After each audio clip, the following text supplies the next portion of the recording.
દ્વિતીયપાઠः ચિત્રપદાની 2 ચિત્ર દ્વારા દર્શાવતા શબ્દો 2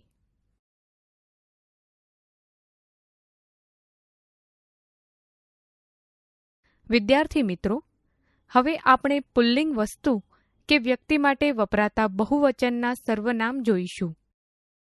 અહીં એતે એટલે આ બધા અને તે એટલે પેલા બધા એવો અર્થ થાય છે. એતે ગજાહા, આ હાથીઓ છે. તે ગજાહા, પેલા હાથીઓ છે.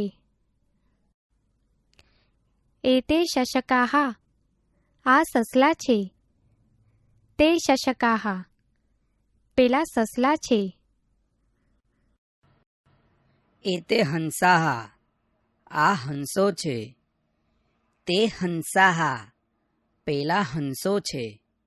વિદ્યાર્થી મિત્રો, હવે આપણે સ્ત્રીલિંગ વસ્તુ કે વ્યક્તિ માટે વપરાતા બહુવચનના સર્વનામ જોઈશું. અહીં એતાહા એટલે આ બધી અને તાહા એટલે પેલી બધી એવો અર્થ થાય છે. એતાહા અજાહા, આ બકરીઓ છે. તાહા અજાહા, પેલી બકરીઓ છે. એતાહા બાલિકાહા, આ છોકરીઓ છે. તાહા બાલિકાહા, પેલી છોકરીઓ છે. એતાહા ચટકાહા, આ ચકલીઓ છે. તાહા ચટકાહા, પેલી ચકલીઓ છે. વિદ્યાર્થી મિત્રો, હવે આપણે નપુંસક લિંગ વસ્તુ કે વ્યક્તિ માટે વપરાતા બહુવચનના સર્વનામ જોઈશું. અહીં એતાની એટલે આ અને તાની એટલે પેલા એવો અર્થ થાય છે. એતાની પુસ્તકાની, આ પુસ્તકો છે. તાની પુસ્તકાની, પેલા પુસ્તકો છે. એતાની ચિત્રાણી, આ ચિત્રો છે.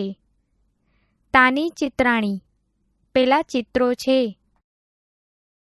એતાની પાત્રાણી, આ વાસણો છે. તાની પાત્રાણી, પેલા વાસણો છે. વિદ્યાર્થી મિત્રો, હવે આપણે પ્રથમ પુરુષ બહુવચન અને દ્વિતીય પુરુષ બહુવચનની જાણકારી મેળવીએ. અહમનું બહુવચન વયમ, અમે બધા, અને ત્વમનું બહુવચન યુયમ, તમે બધા થાય. વયમ શિક્ષિકાઃ, અમે શિક્ષિકાઓ છીએ.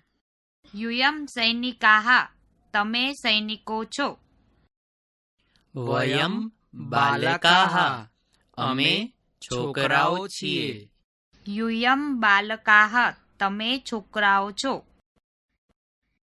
વયમ મહિલાઃ, અમે સ્ત્રીઓ છીએ. યુયમ બાલિકાઃ, તમે છોકરીઓ છો. આગળના તાસ પર